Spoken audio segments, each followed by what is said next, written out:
Kisah wanita cantik jelmaan ular besar menikah dengan laki-laki miskin, dan hidupnya berubah jadi kaya raya. Suatu sore, saat hujan turun rintik-rintik, Raka memancing di bagian sungai yang dikenal angker. Orang-orang bilang, di sana sering terdengar suara bisikan dan terlihat bayangan aneh di air. Tapi Raka tidak peduli, ia hanya ingin membawa pulang ikan untuk makan malam ibunya. Tiba-tiba, dari dalam air muncul seorang wanita cantik luar biasa. Rambutnya panjang mengalir seperti air, matanya tajam dan bening seperti batu permata, dan kulitnya bersinar kehijauan.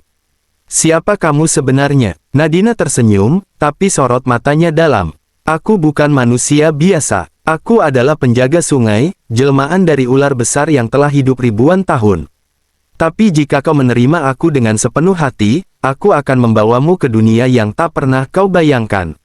Di sana, Raka hidup bersama Nadina. Cinta mereka begitu tulus. Raka diberikan kekayaan, kekuatan, dan kebijaksanaan oleh para penjaga air. Ia sering kembali ke dunia manusia, membantu desanya. Hingga suatu hari, saat desanya dilanda kekeringan, warga memaksa Raka untuk menceritakan dari mana ia mendapatkan semua kekayaannya. Sebelum lanjut silahkan like, komen, dan subscribe di channel ini, agar Anda ke depannya yang duluan mendapat informasi terbaru dari channel ini. Begini ceritanya, simak baik-baik. Dulu, di sebuah desa kecil yang dikelilingi hutan lebat dan sungai dalam, tinggallah seorang pemuda sederhana bernama Raka. Ia hidup pas-pasan bersama ibu yang sudah tua. Setiap hari Raka mencari kayu bakar dan menangkap ikan di sungai. Meski hidup susah, Raka adalah pemuda jujur, pekerja keras, dan berhati lembut. Suatu sore, saat hujan turun rintik-rintik, Raka memancing di bagian sungai yang dikenal angker. Orang-orang bilang, di sana sering terdengar suara bisikan dan terlihat bayangan aneh di air.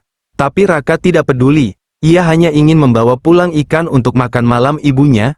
Tiba-tiba, air sungai beriak, dan dari dalamnya muncul seorang wanita cantik luar biasa.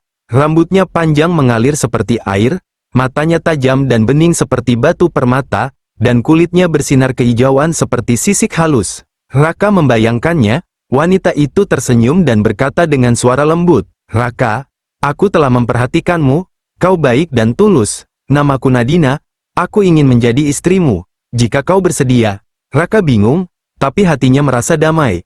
Ia bertanya, "Siapa kamu sebenarnya?" Nadina tersenyum, tapi matanya sorot dalam, "Aku bukan manusia biasa, aku adalah penjaga sungai, jelmaan dari ular besar yang telah hidup ribuan tahun. Tapi jika kau menerima aku dengan sepenuh hati, aku akan membawamu ke dunia yang tak pernah kau bayangkan." Karena kasih sayang pada Nadina tumbuh setiap detik, Raka akhirnya mengangguk. Begitu ia setuju, sungai air membentuk pusaran besar, dan mereka berdua masuk ke dalamnya, menuju sebuah dunia ajaib di dasar sungai, kerajaan bawah air yang indah, dipenuhi cahaya hijau kebiruan, istana kristal, dan makhluk-makhluk air yang hidup damai.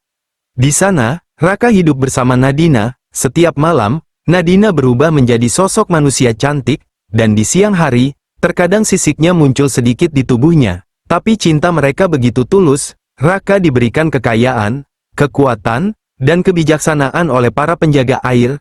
Ia sering kembali ke dunia manusia, membantu desanya dengan emas dan hasil bumi yang berlimpah. Warga desa mulai curiga, dari pemuda miskin, Raka kini menjadi pria paling kaya. Banyak yang iri dan mulai menyebarkan gosip bahwa ia bersekutu dengan siluman. Hingga suatu hari, saat desanya dilanda kekeringan, warga memaksa Raka untuk menceritakan dari mana ia mendapatkan semua kekayaannya. Raka bingung, ia ingat janji Nadina untuk tidak pernah mengungkap jati dirinya. Tapi demi menyelamatkan desa, ia akhirnya berkata, "Aku menikah dengan penjaga sungai, namanya Nadina. Ia jelmaan dari ular besar." Begitu kata itu keluar, awan hitam menyelamatkan langit, sungai meluap, angin berhembus kencang, dan suara terdengar dari dalam air. "Raka, kau telah mengingkari janjimu." Dari sungai, Nadina muncul. Tapi kali ini, wajahnya sedih. Ia berubah kembali ular menjadi raksasa bersisik zamrud, dan menatap Raka dengan mata berkaca-kaca. "Aku mencintai, tapi kepercayaan adalah segalanya. Sekarang kau harus kembali hidup sebagai manusia biasa." Tiba-tiba kerajaan bawah air lenyap, kekayaan Raka hilang, dan ia kembali ke kehidupannya yang sederhana.